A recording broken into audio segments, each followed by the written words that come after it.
MIDC phase 2 मध्ये ही company होती।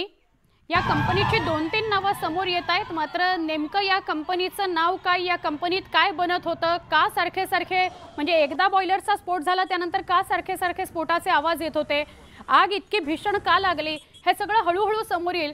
आत्ता मात्र मदत कार्य, बचाव कार्य ही प्राथमिकता आहे। 5-6 कामगार जखमी झाले, त्यांना लगेचच रुग्णालयात दाखल करण्यात आलं। अजून कोणी यात अडकलेलं नाही ना, याची चाचपणी करणं हे अग्निशमन दल सगळ्यात आधी करेल। यंत्रणा तिथे हळूहळू पोचायला लागलेले आहेत। स्थानिक जे पदाधिकारी असतील, नेते असतील, ते पोचायला लागले, ते माहिती घेत आहेत आणि त्यानंतर ते प्रसार माध्यमांना सुद्धा या संदर्भातली माहिती देत आहेत। आमचे प्रतिनिधी गणेश गायकवाड हे देखील घटनास्थळी आहेत। आमचे प्रतिनिधी अजित मंढरे सुद्धा आपल्याला या घटनेविषयी सगळी माहिती देत आहेत। प्रत्यक्षदर्शींनी न्यूज 18 लोकमतशी बोलताना माहिती दिली आहे की किती गंभीर असा आवाज आला, भीषण असा आवाज आला, आम्ही सगळे कसे घाबरलो आणि काय नेमकी परिस्थिती, ज्या क्षणी हा स्फोट झाला तेव्हा त्या क्षणी काय नेमकी परिस्थिती होती, हे सगळं आपल्याला प्रत्यक्षदर्शींनी सुद्धा सांगितलेले। खूप घाबरलेले होते प्रत्यक्षदर्शी।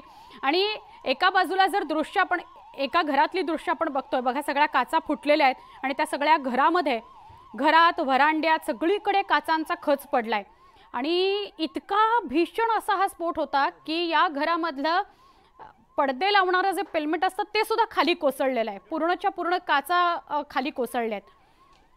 ही सगळी घटना डोंबिवलीची आहे। डोंबिवली MIDC फेज 2 मधली ही घटना आहे। कंपनीच्या बॉयलरमध्ये स्फोट झाला, भीषण असा स्फोट होता, त्यामुळे आजूबाजूचा सगळा परिसर हादरलेला आहे।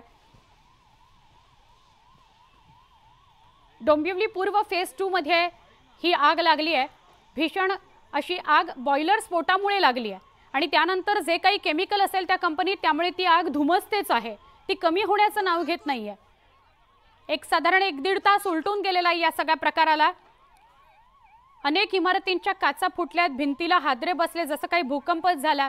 आमचे प्रतिनिधी गणेश गायकवाड यांच्याकडे थेट जाऊया। डोंबिवलीमध्ये घटनास्थळी ते उपस्थित आहेत। गणेश, तुझ्या समोर आता काय परिस्थिती दिसतेय? बचाव कार्य सुरू आहे का? अजून कोणी अडकलेलं असू शकतं का? किती गंभीर स्वरूपाचा हा स्फोट होता आणि आग आहे?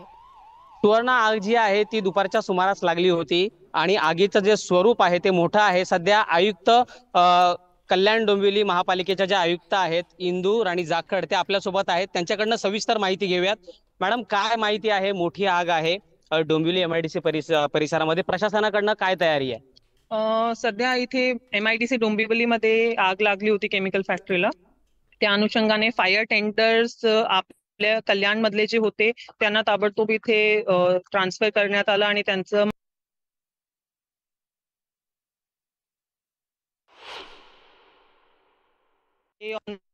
लवकरच आपल्याकडे पोहोचतील 5 मिनिट। जखमी वगैरे किती आहेत? काही कॅज्युअलिटी वगैरे आहेत का आणि त्यांची कशी व्यवस्था करतोय आपण? आतापर्यंत 44 लोक आहेत, त्यांना 2 ठिकाणी हॉस्पिटलमध्ये ऍडमिट केल्या गेल्या। तसंही उर्वरित लोक जे आपल्याकडे नंतर रेस्क्यू होतील त्यांच्या अनुषंगाने सुद्धा इकडे जे हेल्थ व्यवस्था आहे त्याला आपण तयार केलेला आहे।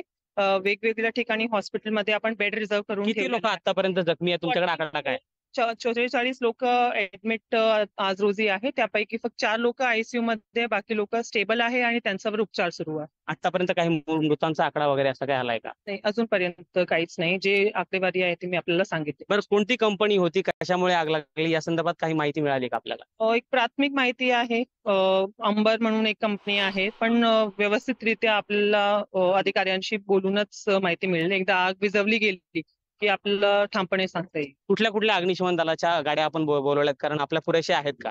आपल्याकडे पण गाड्या आहेत, पण तरी तसं जी आग आहे ती केमिकल असल्यामुळे आपण ठाणे, नवी मुंबई या ठिकाणातून, तसेच अंबरनाथ MIDC आणि तळोजा MIDC इकडनं पण गाड्या बोलवलेल्या आहेत आणि MIDC मार्फत पण त्यांचं ऑफिसर्स येत आहे। धन्यवाद मॅडम दिलेल्या माहितीबद्दल। आपण पाहिलं की कल्याण डोंबिवली महापालिकेच्या आयुक्त होत्या, ज्या घटनास्थळी दाखल झालेल्या आहेत आणि त्यांनी माहिती दिलेली आहे की जखमी आहेत, यामध्ये 30 पेक्षा जास्त जखमी आहेत। त्याचबरोबर 4 जे आहेत ते रुग्ण जे आहेत ICU मध्ये आहेत आणि त्यांची परिस्थिती जी आहे ती गंभीर आहे आणि त्यांना ICU मध्ये दाखल करण्यात आलेलं आहे। घटनास्थळीची सध्या ही परिस्थिती आहे। सुवर्णा, नक्की.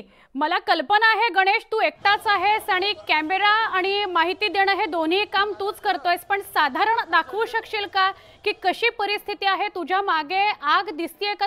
का ते तिथे जवळ जाऊ दिलं जात नाहीये? आणि रस्ता किती लांब आहे? रहिवासी भाग किती लांब आहे? सुवर्णा, जवळजवळ अर्धा ते 1 किलोमीटरच्या परिसरामध्ये रहिवासी भाग आहे आणि मोठ्या प्रमाणात ज्या रहिवासी भागाचं आहे ते नुकसान झालेलं आहे. इमारतीमध्ये ज्या काही बिल्डिंग्समध्ये जे काही फ्लॅट्स होत्या त्यांच्या जी काही स्लायडिंगच्या खिडक्या आहेत त्या या हादऱ्याने पूर्णपणे त्यांच्या काचा फुटलेल्या आहेत आणि रहिवासी भयभीत झालेले आहेत. सध्या ज्या इमारती आहेत त्या सुरक्षेच्या कारणास्तव या ठिकाणी रिकाम्या करण्यात आलेल्या आहेत. अग्निशमन दल कल्याण डोंबिवली महापालिकेचे असतील, अंबरनाथ असेल, उल्हासनगर असेल, तळोजा असतील, इथल्या अग्निशमन दलाच्या गाड्या बोलवलेल्या आहेत. विशेष म्हणजे ही ज्या कंपनीला आग लागलेली आहे शेजारच्या कंपन्याला आग लागू नये, कारण याची भीषणता मोठी होईल. कारण शेजारच्या कंपन्या जर या आगीच्या भक्ष्यस्थानी आल्या तर आणखीन मोठी दुर्घटना या ठिकाणी होण्याची शक्यता आहे.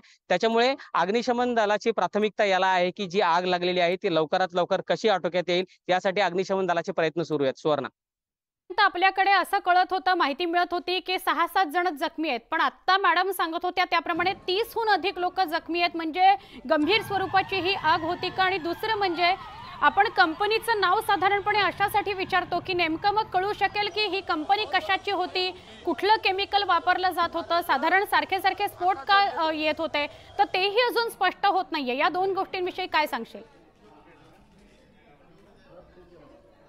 सुवर्ण आयुक्त मॅडमनी स्वतः सांगितले आहे की ही केमिकल कंपनी आहे, मात्र अजूनही अग्निशमन दलाकडनं या संदर्भात कोणतं केमिकल या कंपनीमध्ये होतं याची विचारणा अजून करण्यात आलेली नाहीये. कारण प्राथमिकता जी आहे ती आग विझवण्यावर आहे.